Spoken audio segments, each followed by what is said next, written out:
Now, to offer you the official welcome to our 2020 virtual summit, we're thrilled to have class of '93 alum and current vice chair of Stanford University's Board of Trustees, Srinija Srinivasan. Srinija is co-founder of Lieu, a developing music venture designed to demonstrate how commerce and technology can be guided by artistic values rather than letting our culture be led by market values. She was also one of Yahoo's first 5 employees and was known as the ontological Yahoo, a very Stanford kind of name. She was also Yahoo's vice president and editor-in-chief. You can read about her many achievements in our official program speaker bio, but I'd like to add that Srinija was born in India, raised in Lawrence, Kansas, is the daughter of a mathematician dad and a Sanskrit scholar turned art historian turned computer scientist mom, is the youngest of 3 children, and between they hold 5 different Stanford degrees. So her service as a Stanford trustee is really the culmination of a family love affair with Stanford. I'm so pleased to introduce Srinija Srinivasan. Thank you, Brian, for the introduction, and warm thanks to everyone in this amazing behind the scenes team for the great care and time you volunteered to make today possible. And to everyone joining us, welcome. It's an honor and joy to be with you for Stanford's Asian Pacific Alumni Summit. As with everything these days, we're improvising given the constraints. But this gathering is really an example of the creativity born of new challenges. It goes without saying, we're living in a time of profound uncertainty. Uncertainty is the new certainty. But my mantra these days is uncertainty is just another name for possibility. Possibility. And what could better illustrate how uncertainty is another name for possibility than the epic immigrant story that every one of us knows well. For me, I think about my parents leaving everything and everyone they knew in India to forge a new life on the other side of the planet, all to make possible a new future for my siblings and me. I marvel at how they shepherded my bicultural upbringing. They didn't wholesale import our Indianness, nor did they wholesale assimilate to Americanness. They made a mindful mashup. And as a result, I feel like I got the best of both worlds. From our Asian Pacific ancestries, we have the opportunity to bring our experience of the East to the West. The older I get, the more I appreciate the depths of wisdom contained in the Hindu parts of my upbringing. And while I might have compartmentalized these things as a kid, just trying to fit in, I can now see the extraordinary value in excavating and explicating these parts of me. I know each of you has something from your lineage that would richly benefit us all, and I dearly hope you bring it forward. So our blood ancestry lets us integrate the wisdom of the East into the future of the West. But not all ancestors are related by blood. I reflect a lot these days on the African-American ancestors who put their lives on the line to expand the we and we the people. They didn't narrowly fight for their own community's liberties, but instead insisted on universal rights. And it's that heroic struggle that made it possible for any of us to be here now. But for their sacrifices, we wouldn't have the opportunity to be here. So in this moment, let's be committed to pay it forward, to bring all our energy to bear, to uplift our Black brothers and sisters, and also our Indigenous and Latinx brothers and sisters, to fight for dignity, liberty, and opportunity for all, just as they did for us. That's what I've been reflecting on in this year of invitation to reflection. And with that, it's my pleasure to introduce our keynote speaker, someone who's living that very ideal of fighting for the rights of all, Congressman Ted Lieu. Congressman Lieu is the current US representative for California's 33rd Congressional District.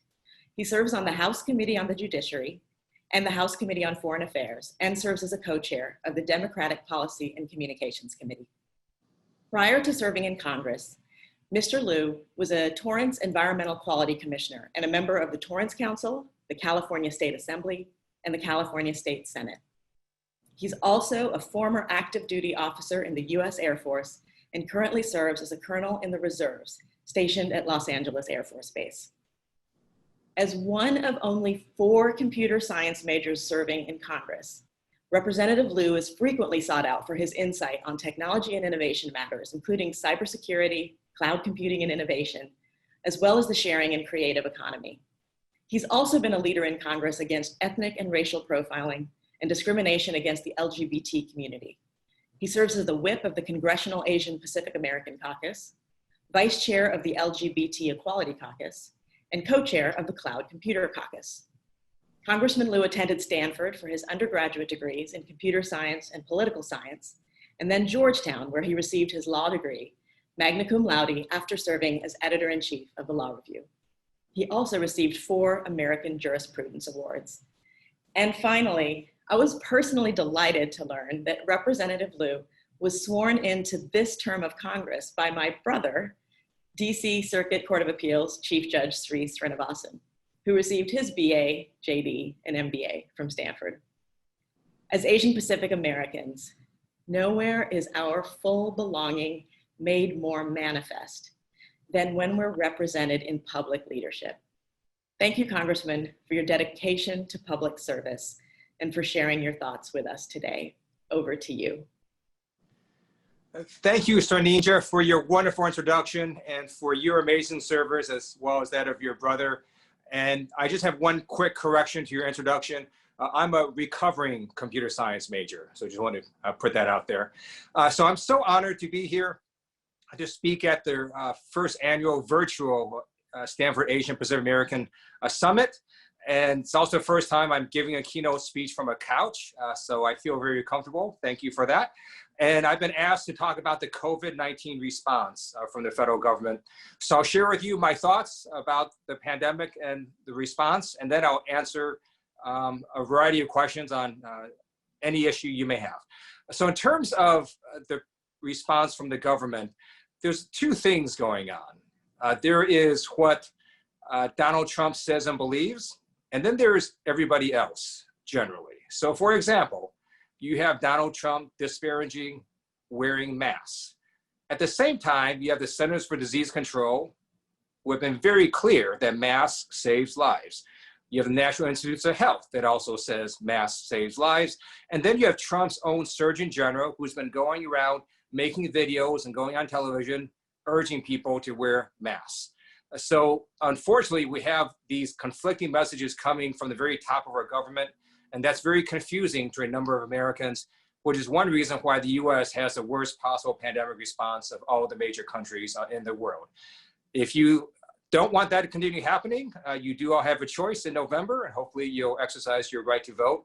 But right now, we have, unfortunately, these conflicting messages coming from the top of our government, where you have all the experts saying one thing and the president saying something else. The good news is most people trust the experts and medical doctors. If you look at poll after poll, you see that the overwhelming majority of Americans do trust experts' advice as well as those of doctors.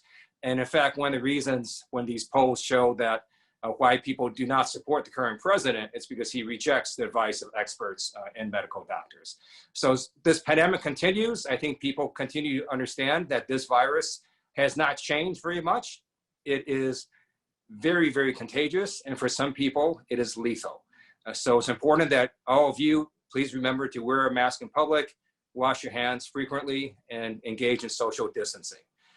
Now, the good news is because the overwhelming majority of the federal bureaucracy believes in science and is trying to do the right thing, you do have unprecedented cooperation among the federal government with local and state and county officials. And when you sort of talk to the various bureaucrats and various task forces, everybody is sort of rowing in the same direction, trying to make sure that we keep Americans safe from this virus. I've written 2 letters to the White House Coronavirus Task Force, chaired by Vice President Pence. Both of those letters started out with the same exact 2 words, which was thank you. And so we are trying very hard to work together to make sure we address this pandemic. It's one reason that Congress earlier this year passed 4 bipartisan laws to address the pandemic. We gave enormous amounts of funding to hospitals, to government, to Americans, to small businesses, to K through 12 schools, to higher education institutions. We also made sure that testing was free for those who needed it. We also put in money for food security. So it was a wide-ranging pandemic response. My view is all of those laws were necessary, but not sufficient to address the scale of this pandemic, which is one reason that we in the House of Representatives passed the HEROES Act on May 15th, over 4 months ago. Unfortunately, for most of that time, the United States Senate basically twiddled their thumbs and didn't do anything. And then when they finally acted, it was a very small bill that could not get out of the Senate. Hopefully, now that they made their message bill and it failed, that we can get something that we can get to the president's desk. I know that last week, Donald Trump in one of his tweets actually put out something to the effect of, to the Republicans, go for the higher numbers. That's what Democrats have been urging this entire time. We need to give more money to struggling Americans, to small businesses, and to state and local governments, because if we don't do that, you're going to have a mass amount of layoffs pretty soon. You have huge revenue shortfalls. And in addition, some of the folks who are going to be laid off are our first responders who are at the front lines of fighting this pandemic. So we're hopeful that we can still get a deal with Republicans in the White House. And this week, we're going to try again to see what we can do to get such a deal accomplished. At the same time, this pandemic has also exposed some existing disparities. We already knew that there were tremendous health disparities across our country. And this pandemic has shown that African Americans, Latinos, Native Americans, and Asian Pacific Islanders die at far higher rates from COVID-19 than Caucasians. There should be no reason for that, but that exists. One, it's because there's a lack of access to healthcare for many Americans that continue to persist. And we need to make sure that healthcare continues to remain not only affordable, but accessible for as many people as possible. What we unfortunately see is the current administration suing to eliminate the Affordable Care Act, which is the only law in the nation that guarantees pre-existing conditions healthcare coverage. So it is my hope that cooler minds will prevail, that they will drop that lawsuit. We know that the president recently executed an executive order that said that it is the official policy of the US government to protect patients with pre-existing conditions. By the way, that's also what the law is, because that was one of the central features of Obamacare. But the fact that the president felt compelled to say that in executive order does show that at least he recognizes that protecting pre-existing conditions is critical, which is why we continue to urge him to drop the lawsuit to kill the only bill that actually protects Americans with pre-existing conditions. It's also something that's going to occur at the Supreme Court. We know that the Supreme Court has agreed to take up the issue of Obamacare. If in fact the Republicans jam in a Supreme Court nominee, even though they withheld a nominee for President Obama's Supreme Court nominee, then you may have a 6-3 split on the Supreme Court of conservatives and liberals, and you see the Affordable Care Act being very at risk if that were to happen. Unfortunately, neither the president nor the Republicans have a plan if the Affordable Care Act would be struck down. For years, they have been talking about putting out a plan. They still do not have one as of today. So a lot of Americans are basically going to lose their health care with no backup plan. That's why this election in November is so important. And I urge everybody to execute your right to vote. And then let me conclude now by saying what an amazing joy it was for me to have gone to Stanford. I cherish all the amazing memories I had. It was some of the best years of my life. And I'm grateful for all the great friends that I made at Stanford. And so grateful for all of you for participating today and for being interested. And I really look forward to answering the questions. And thank you so much for being here with me today. Thank you so much, Congressman Lieu. My name is Kathy Cochin. I'm class of '80, and I'm here to pose the questions that were submitted ahead of time. Love your Stanford mug. I do also want to thank you for really highlighting the national response to COVID. I am the president and CEO of the Asian and Pacific Islander American Health Forum, and we are leading, along with the CDC, the national Asian American, Native Hawaiian, and Pacific Islander COVID health response. And so thank you so much for your continued support. through your leadership as well as that of KPAC, which we work really closely with, the Congressional Asian Pacific American Caucus. I also need to send you the greetings from my mother, because our families knew each other in Cleveland, Ohio, where both of our families grew up. So really nice to see you again. So there were questions that were submitted ahead of time, and I'm going to be asking them to the Congressman. Congressman, there are about 4 different categories. The first one is about U.S.-China relations, and especially how they reflect back upon Asian Americans. Another set of questions is around the current and future political environments. Then questions about Asian Pacific Islander identity, and then lastly about technology policy. So let me just start, let me ask all 3 of the US-China relations questions, and then you can kind of take them how you'd like. So how can the US hold the Chinese government responsible for the spread of the COVID-19 without feeding into anti-Asian sentiments? The second question is, what can Chinese Americans do to improve US-China relations? How can we improve soft power and reduce prejudice? And then the third question, and I'm just reading them as we receive them. Many of China's policy decisions, such as the Belt and Road Initiative and investment in solar energy and artificial intelligence, appear to be long-term investments that will allow China to surpass the United States in various sectors. What options does the United States have to similarly invest in new initiatives and remain competitive into the future? Thank you, Kathy, for those questions. Please tell your mother I said hello, and I have fond memories of growing up in Cleveland. So thank you for those questions. Regarding the first one, we cannot excuse China for their early response to the pandemic, where they misled the entire world about this virus. They said that the virus was not transmissible between humans. That was simply a lie. And we cannot defend China for those actions, nor should we. At the same time, if you attach ethnic identifiers to this virus, such as the president has by calling it, for example, the Kung flu, that does lead to discrimination against Asian Americans. We know there's been a surge in Asian American hate crimes across the United States since this pandemic started. The Asian Pacific American Policy and Planning Council has been tracking these hate crimes.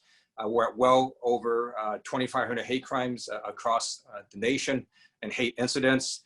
As some of you may have seen, there was a hate crime in Texas earlier this year where an Asian American family was stabbed because the perpetrator thought they were spreading COVID-19.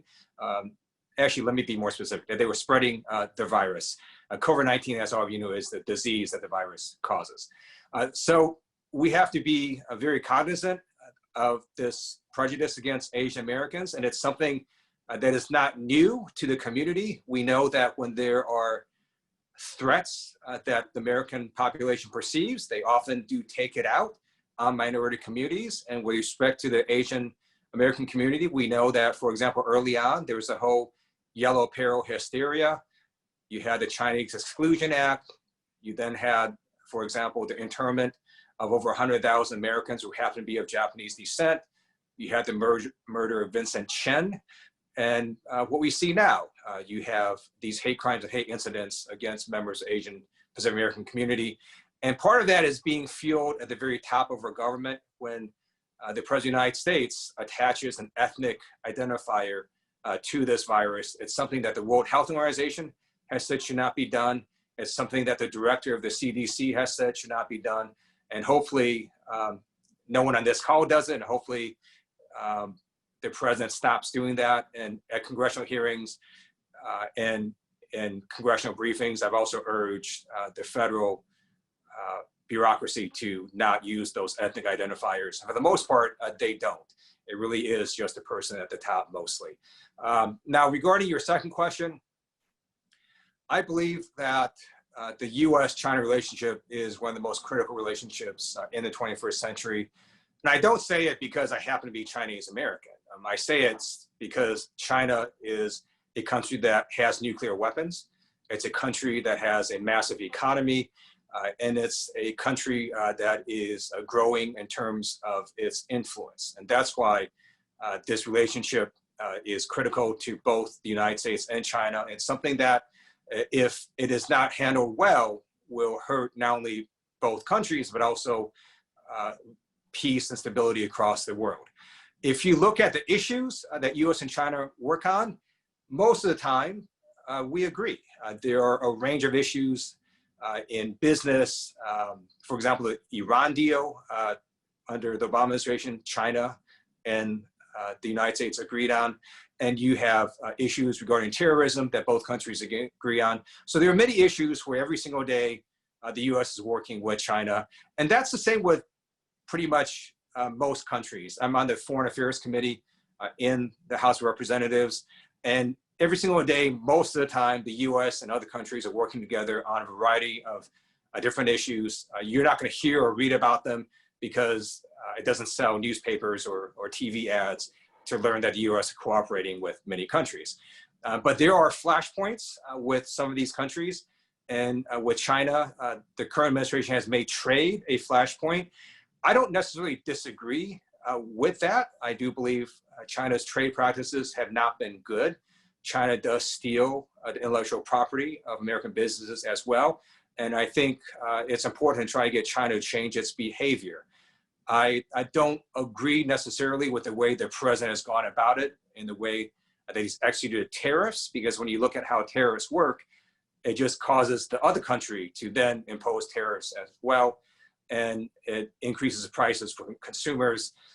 So I don't necessarily agree on the process for how the current administration is doing it, but I do agree that the objective is correct. We should try to change China's trade practices, which are not good for the United States. And then if you could repeat the third question, that'd be helpful. Sure. It's about China's Belt and Road Initiative and investment in solar energy and artificial intelligence. And what can the United States do to similarly invest in new initiatives and remain competitive into the future? Thank you. So one of the disappointments I've had in the last 3.5 years with this administration is a withdrawing of the United States from the world stage, a withdrawing of America from international organizations. That is not good. I believe the US is stronger when we participate in coalitions, when we cooperate with our allies instead of attacking them. And unfortunately, the president has, in some cases, made remarks that our allies find offensive. So I do think that when you withdraw from the world stage, then China's going to step into that power vacuum. And hopefully we have a change in administration that can push back and start re-engaging the United States with the various coalitions. For example, I think it's ridiculously stupid in the middle of a pandemic to pull out of the World Health Organization. There's no reason for that. And we also know that the way pandemics work is if you don't suppress this virus in other countries, it will continue to be a threat to the United States because of simple things like air travel and global travel and people who enter the United States from other countries. So investing in the World Health Organization and being a part of the World Health Organization makes perfect sense in normal times, and even more sense during a pandemic. For this administration to withdraw us from WHO is monumentally stupid, and it just gives China more influence in the WHO. And when we withdraw from the Paris Climate Accords, that cedes a lot of sort of our footprint in the environmental stage, as well as our ability to influence environmental policy worldwide. And you did also mention artificial intelligence. I happen to be on the Artificial Intelligence Caucus in the House of Representatives. The US is behind other countries like China in terms of investments in AI. I think we should invest much more in artificial intelligence. I was at a conference in Northern California last year, and the title of it was actually quite scary when I read it. It was titled Artificial Intelligence, the Fourth Industrial Revolution. And what we're seeing now is some other countries, such as China, start to surpass the US in certain fields in artificial intelligence. And we can't stop the future from coming. So I think we need to embrace it and invest in AI. At the same time, we have to put in standards. I believe we have to make artificial intelligence transparent. We have to let people understand how these programs work.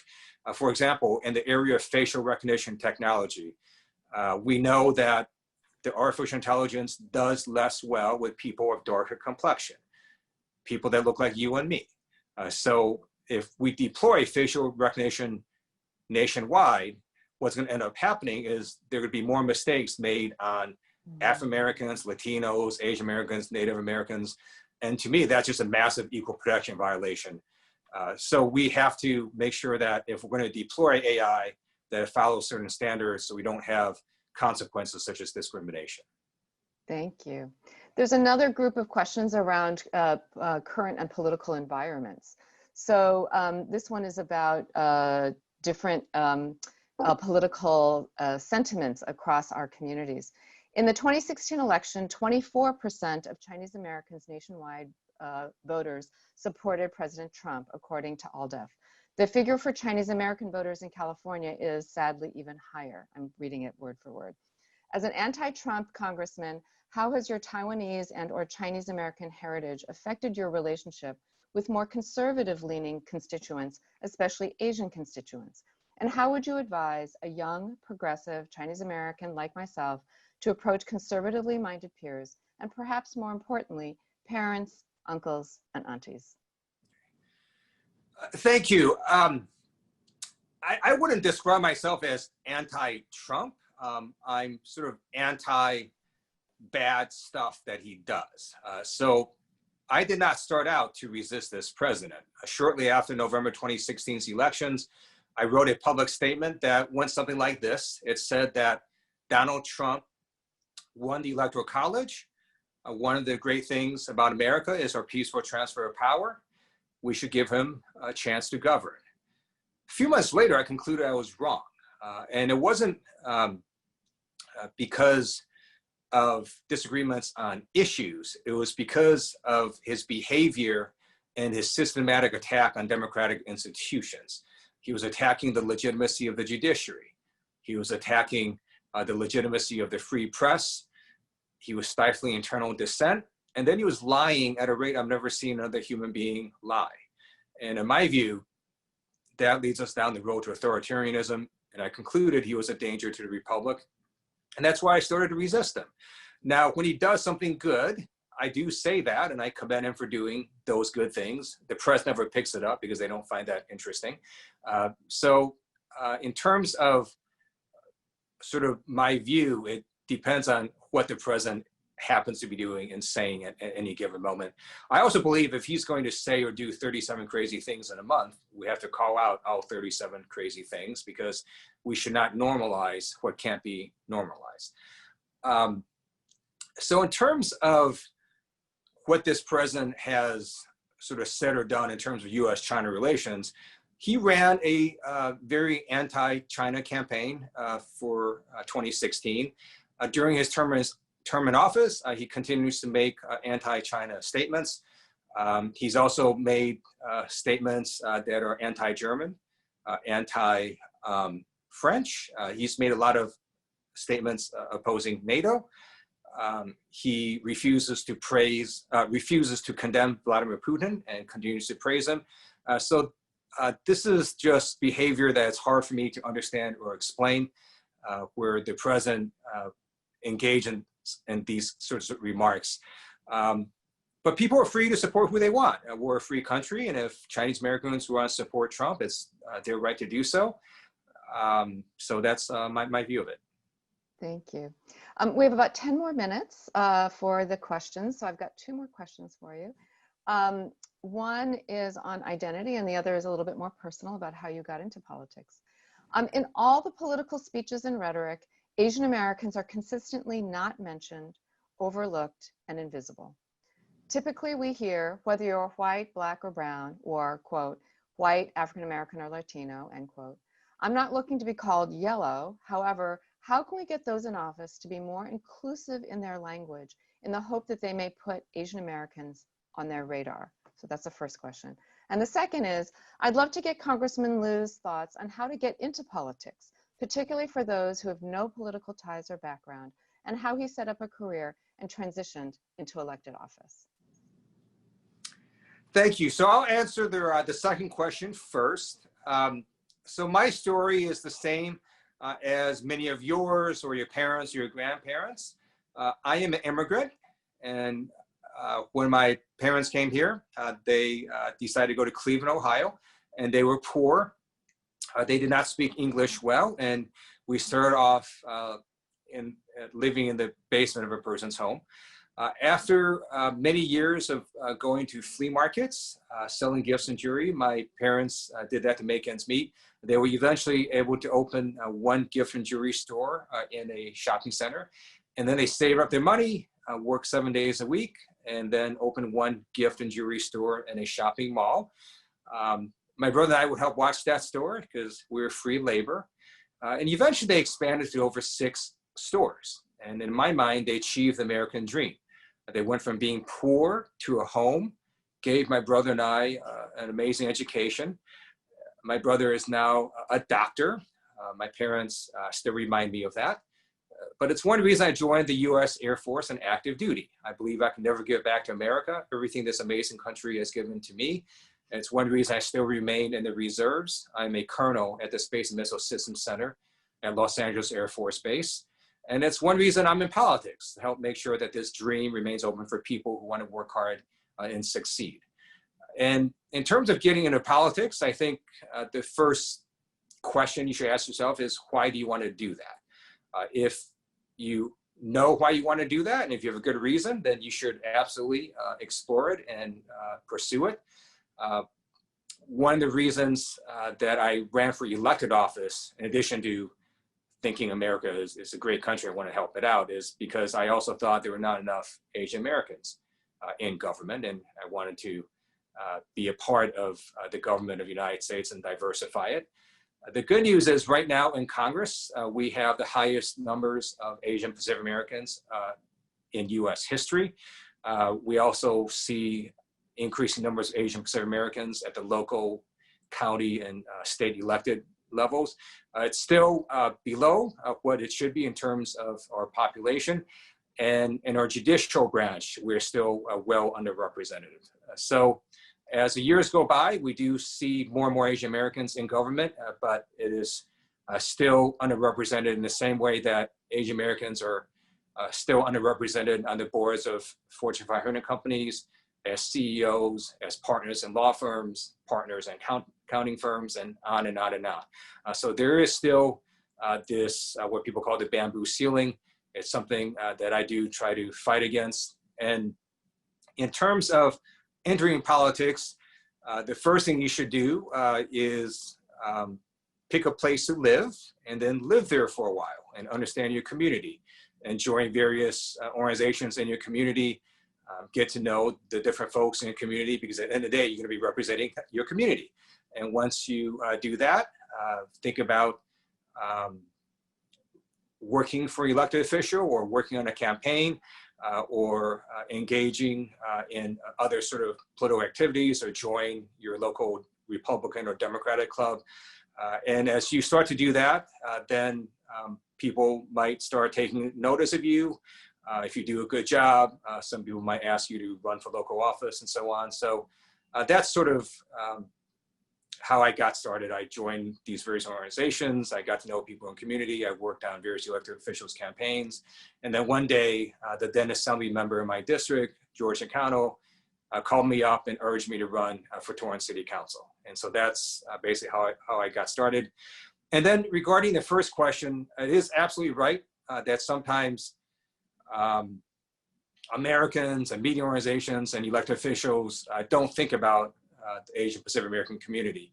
Sometimes you see this in polling. So you'll see polls that show, for example, a breakdown of African Americans, Latinos, and whites, and it stops right there. It doesn't have a breakdown of Asian Americans, which doesn't make a lot of sense, especially when it comes to, for example, the presidential election. We know that Asian Americans not only are the fastest growing ethnic group in America, but also in multiple swing states.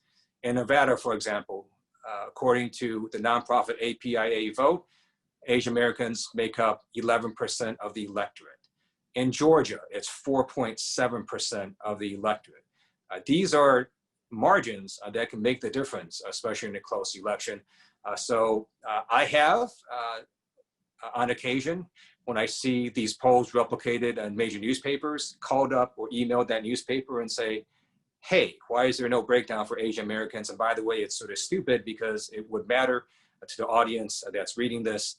I've also tried to engage various campaigns to make sure that when their candidate says something and they list off, for example, African Americans, Latinos, that they also put in either the same sentence or the same paragraph, Asian Americans, so that you have a more inclusive speech. It is just something we have to continue to fight back on. When I was in the state legislature, for example, then Governor Schwarzenegger had not appointed that many minorities, including Asian Americans, to the judicial branch. I don't think it was intentional. I think he just hadn't thought about it very much. And so we worked with the African American and Latino caucuses, and we did press releases, we did press conferences, we met with members of his administration, and to his credit, the governor increased his appointments of women and minorities by nearly a third after that started happening. So part of it is just making people think about and recognize this issue. Thank you so much. You know, just as our opening keynote, Srinija had reminded us that we all stand on the shoulders of African American civil rights leaders, and the solidarity across communities of color is so important. So I really appreciate you mentioning that, Congressman Lieu, and noting that in Congress there is the Tri-Caucus, traditionally the Congressional Black Caucus, the Congressional Hispanic Caucus, and the Congressional Asian Pacific American Caucus, which has most recently been joined this session by the 2 first Native American members of Congress, who are really forming a Native American caucus as well, and really expanding that to all 4 communities of color. So we only have like 1 minute left, but I thought I'd throw you some things that are quick. So what will be your first actions in office if President Trump wins in November? And what will be your first actions if Vice President Biden wins? Actually, for both, it would be the same, because it largely would depend what the Supreme Court does with the Affordable Care Act. If the Supreme Court strikes down that law, then I think our first order of business is to basically repass the Affordable Care Act with any fixes to comport with the Supreme Court's opinion. If the Supreme Court does not strike down the law, then I think we need to strengthen the Affordable Care Act, put in a public option, and try to increase accessibility of healthcare to as many Americans as possible. I also personally ran for Congress because I thought climate change is the greatest existential threat facing not just the United States, but also the world. When I was on the state legislature, I was a co-author of AB 32, California's landmark Global Warming Solutions Act. It was one of the first laws in the world to actually mandate a reduction in greenhouse gas emissions. I also came to the conclusion that we could do everything right in California and it won't matter very much because this is a global problem. And so what we need is the United States to do what California has done, and then the rest of the world to do what California has done. And then I think we have a chance at mitigating climate change. So that would be something else I would focus on as well. Thank you. Well, thank you so much, Congressman Lieu, for your leadership, not only at the state level, but certainly in Congress. We need you there. It's so important to have your voice. One of only 4 computer science majors in the Congress, understanding technology, but certainly your leadership on climate change, which, as you said, is the greatest existential threat to the entire planet. And as a longstanding, 4 decades old public health professional and health policy leader at the national level, I really appreciate your commitment, your personal commitment to the Affordable Care Act. Having worked on the Affordable Care Act for the last 12 years, including helping to enroll 1 million Asian Americans, Native Hawaiians, and Pacific Islanders, it is so vital that we protect the access to health care and all that the Affordable Care Act has provided. And thank you so much for your service.